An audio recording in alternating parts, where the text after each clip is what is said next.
तो दोस्तों, एक और नया दिन और मैं बलजीत परमार हाजिर हूँ एक नई कहानी, एक नया किस्सा लेकर। इसके पहले कि आज की बात शुरू मैं आपसे एक रिक्वेस्ट करनी चाहता हूँ कि आने वाले 3-4 दिन एक बहुत बड़ा फंक्शन हमारे यहाँ होने जा रहा है। उसमें बहुत बिजी रहेंगे। हमारी पंजाब साहित्य अकेडमी की 3 मार्च को इलेक्शन है लुधियाना में। मैं भी उसकी गवर्निंग बॉडी का एक कैंडिडेट हूँ। काफ़ी लोगों को मिलना जुलना पड़ रहा है। इलेक्शन का काम आपको पता है, पूरा ग्रुप है हमारा जो इस इलेक्शन में हिस्सा ले रहे हैं। बहुत प्रेस्टिजियस बॉडी है पंजाब की। हज़ारों साहित्यकार उसके मेंबर हैं, लिटरेचर से जुड़े हुए लोग, थिएटर से जुड़े लोग, पंजाबी पत्रकारिता से जुड़े लोग, इस किस्म के लोग सब तो उसमें बिजी रहेंगे। शायद आने वाले 4 तारीख तक कोई 1-2 एपिसोड मिस हो सकते हैं, लेकिन मैं कोशिश करूंगा फिर भी समय निकाल कर वो आपके साथ राब्ता कायम रहेगा। लेकिन मिस भी हो सकता है, इसके लिए आपको पहले ही बता देता हूँ। नहीं तो बहुत सारे लोग मैसेज करने, फ़ोन करने लग जाते हैं कि आपका आज का एपिसोड नहीं आया, क्या कारण है। लोग चिंता भी करने लगते हैं, लेकिन 4 तारीख तक बिजी रहेंगे, उसका आप ख्याल रखिए। आज बात करेंगे अंडरवर्ल्ड के कुछ हिट फार्मूले हैं, बिल्कुल उसी तरह जिस तरह बॉलीवुड के, हॉलीवुड के हिट फार्मूले होते हैं। कहते हैं कि फिल्में वही दिखाती हैं जो समाज से उनको नज़र आता है। अब जब क्राइम की फिल्में बनती हैं तो कहीं ना कहीं जो क्रिमिनल गैंग्स हैं, गैंगस्टर्स हैं, अंडरवर्ल्ड से जुड़े लोग हैं, उनकी ज़िंदगी, उनके कारनामों से प्रभावित होकर वो फिल्में बनाई जाती हैं। भले उनमें बहुत सारी तोड़ मरोड़ ये वो किया जाता है, कहीं मेकअप किया जाता है, कहीं उसको अगली बनाया जाता है, बुरा बनाया जाता है। वो अपने फार्मूले हैं जिन फार्मूले से फिल्में हिट होती। आज उसकी बात करेंगे। आज एक बहुत 2 दिन पहले हमने एक एपिसोड बनाया था। हरियाणा में एक बड़े राजनेता का मर्डर हुआ, प्रदेश अध्यक्ष था इंडियन नेशनल लोक दल का। उसमें एक नया खुलासा आज हुआ है, इसलिए ये एपिसोड बना रहा हूँ, उस पर बात करेंगे। अभी आपने देखा होगा पिछले बहुत सालों से हिंदी फिल्मों का इतिहास अगर आप देखें तो शुरू शुरू में धार्मिक फिल्में बनने लगी, फिर आज़ादी की मूवमेंट चल रही थी, देश प्यार की फिल्में बनने लगी, और उसके बाद जो महंगाई का बहुत दौर हुआ तो बड़े फिल्में महंगाई में बनी। जैसे पुराने गाने अगर आप देखें कहीं पुरानी फिल्मों के, उनमें बहुत सी फिल्मों में महंगाई का जिक्र होता था, क्राइम का जिक्र नहीं होता था। सोने के भाव मटर बिकते हैं, ऐसा गाना था देवानंद साहब का साहेब बहादुर फिल्म में। महंगाई मार गई, वो गाना भी आपने सुना होगा। बाकी जो बचा था महंगाई मार गई, वो गाना भी आपने सुना। फिर रोटी कपड़ा और मकान फार्मूला फिल्म बनी, जो उस समय के कांग्रेस सरकार ने एक नारा दिया था, रोटी कपड़ा और मकान, उस पर फिल्म बना दी मनोज कुमार ने। है उसके बाद नई जनरेशन आती है जो फिल्में एंटरटेनमेंट के लिए बनाने लगी। जिस तरह आज अगर आप ध्यान से देखें सोशल मीडिया पे जिस तरह क्राइम को लिया जा रहा है, वो क्राइम से ज़्यादा एंटरटेनमेंट का साधन लगता है। लोग अपना समय पास करने के लिए क्राइम की फिल्में, क्राइम के वेब सीरीज, क्राइम के जो शोज आते हैं OTT पे, इधर उधर सब वो देखते हैं टाइम पास।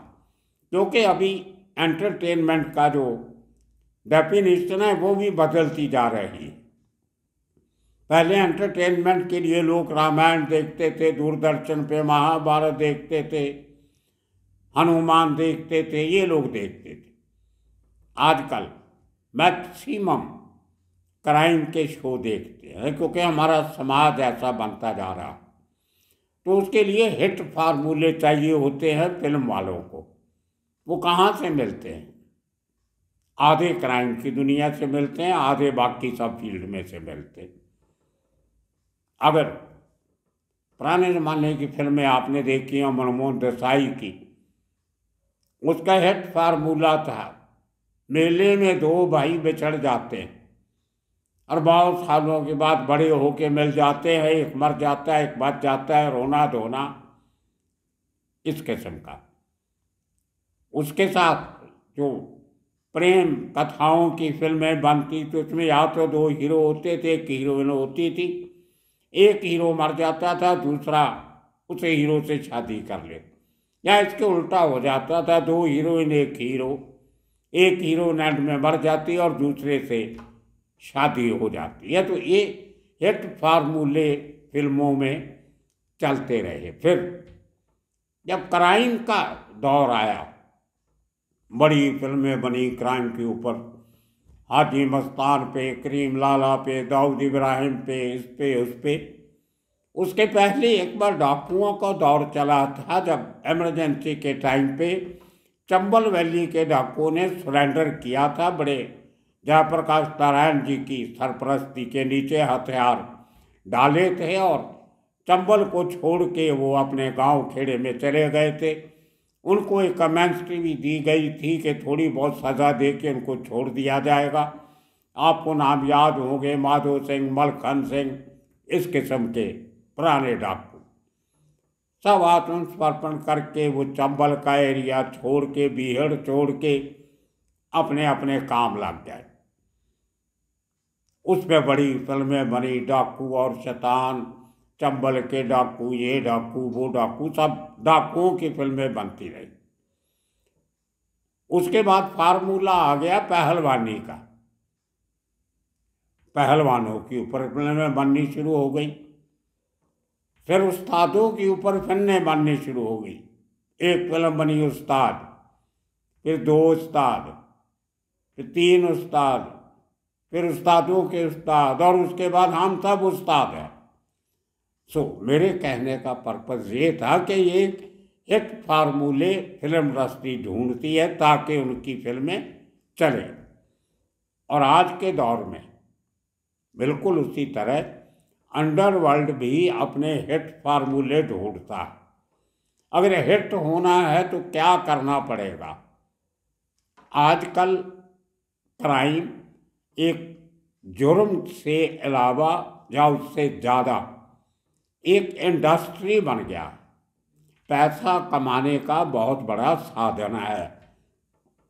पहले लोग पढ़ लिख के नौकरी करते थे, ईमानदारी करते थे, इंजीनियरिंग करके कारखाना खोलते थे, MBA करके कहीं मैनेजमेंट में लगते थे, एक क्वालिफिकेशन के साथ आप राइज करने की कोशिश करते थे। लेकिन आजकल आपको घर बैठे अगर एक टेलीफोन करके 4 गालियाँ निकाल के, हथियार दिखा के, डरा धमका के आपको करोड़ों की आमदन हो जाती है, तो इसको कहते हैं हिट फार्मूला। आजकल दौर चल पड़ा है अपने किए क्राइम को क्लेम करना। आप देखिए, पुराने ज़माने में कत्ल हो जाता था, चोरी हो जाती थी, डकैती हो जाती थी, वारदात हो जाती थी, तो पुलिस को ढूंढना पड़ता था उन लोगों को जिन्होंने उस किस्म की वारदात को अंजाम दिया। आदमी नहीं मिलते थे, उनके लिए फिर इनाम रखा जाता था, उनके पोस्टर लगते थे दीवारों पे, गाँवों में, शहरों में, कस्बों में, कि ये आदमी हमें चाहिए, वांटेड नाम का पोस्टर लगता था। एक फिल्म भी बन गई थी वांटेड, उसमें नाम लिखा होता था कि जो आदमी इस शख्स की खबर देगा उसकी इंफॉर्मेशन गुप्त रखी जाएगी और उसको इनाम दिया जाएगा। लेकिन आजकल उल्टा हो गया, आदमी क्राइम भी करता है और उसके बाद क्लेम भी करता है, कन्फेस भी करता है कि मैंने किया, क्योंकि उसको पता है कि उस तक पुलिस के लंबे हाथ नहीं पहुंच सकते, क्योंकि वो देश के अंदर नहीं, देश के बाहर किसी और विदेश में बैठा। एक नया चलन चला है क्राइम का। और ये शुरू हुआ तकरीबन दाऊद इब्राहिम के समय से। उसके पहले लोग बाहर बैठ के इस किस्म के काम नहीं करते। अब लोगों को पता चल गया, एक वो हिट फार्मूला हो गया कि अगर दाऊद उस ज़माने में दुबई में बैठ के अपनी सल्तनत चला सकता था तो हम बाहर बैठ के क्यों नहीं चला सकते। अगर इटालियन माफिया इटली से बाहर अमेरिका में बैठकर अपनी सल्तनत चला सकता था, जो कोलंबियन माफिया, जो मैक्सिकन माफिया, बोलीवियन माफिया, अगर ये लोग प्रदेशों में बैठ के अपनी हुकूमत चला सकते थे तो भारत के क्रिमिनल क्या किसी से कम हैं।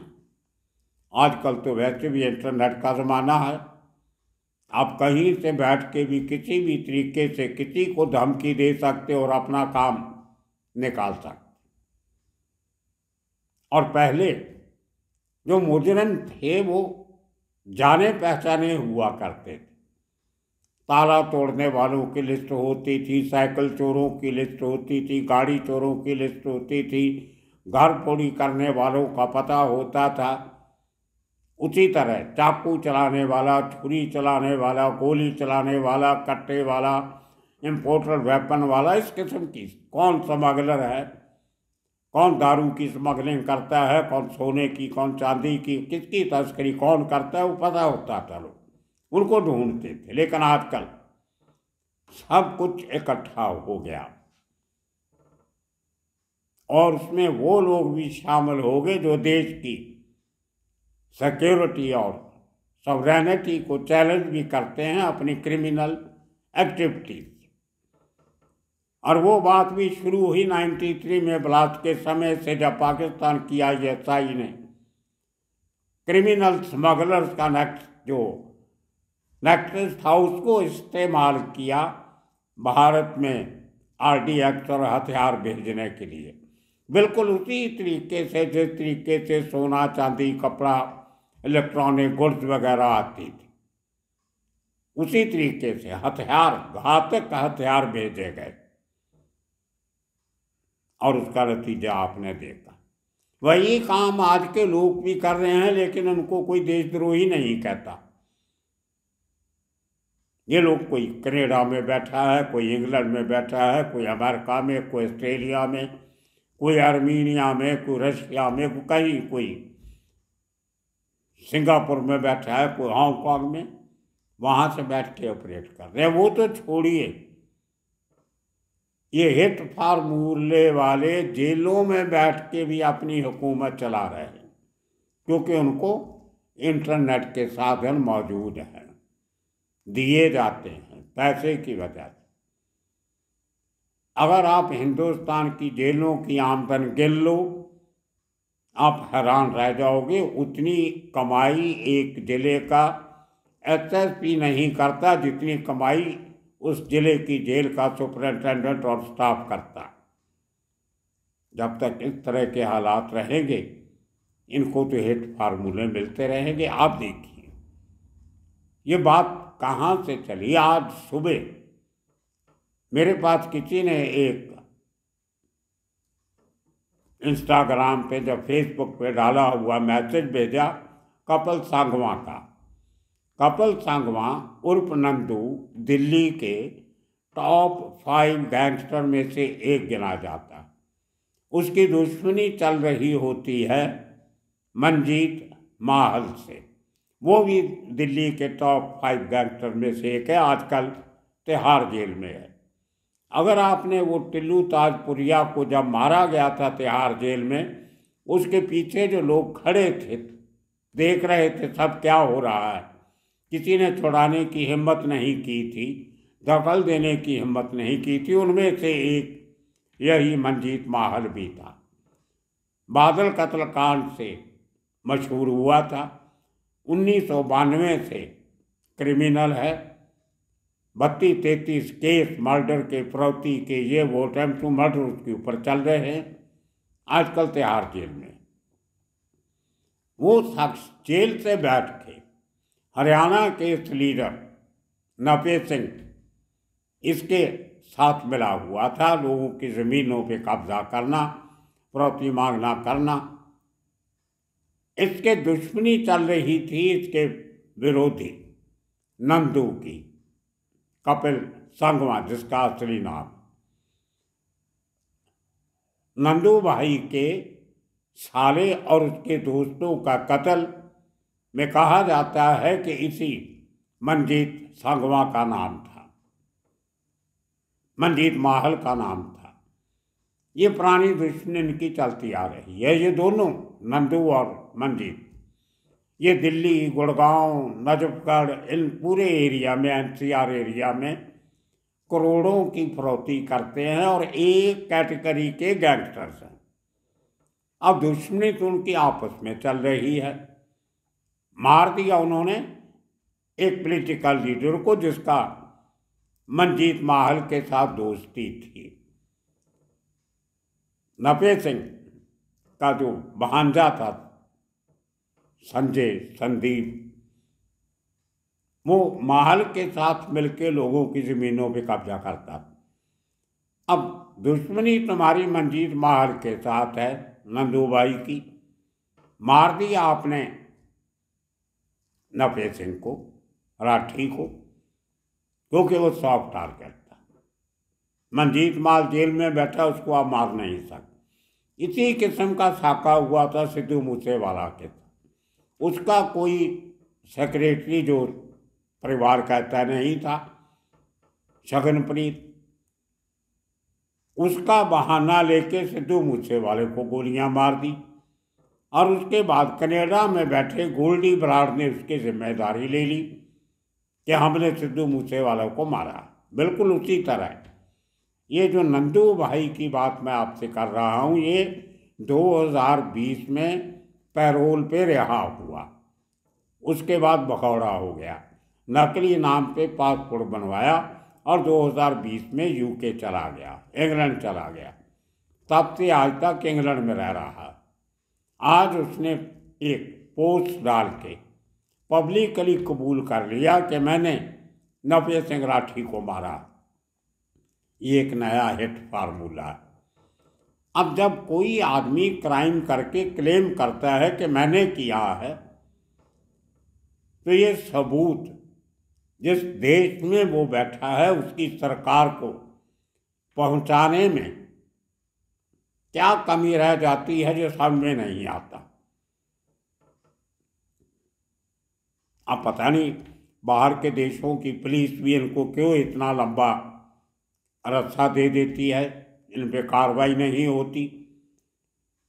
बाहर बैठे लोग फेसबुक पोस्ट डाल के क्लेम करते हैं कि हमने ये क्राइम किया है।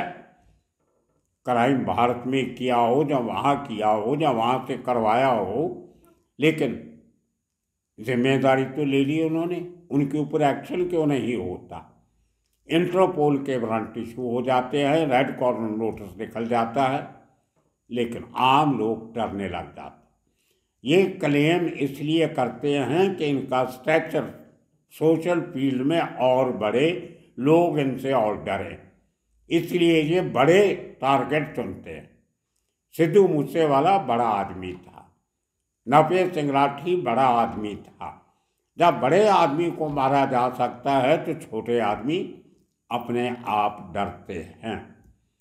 वो डर से इनको फरोख्ती मिलती है।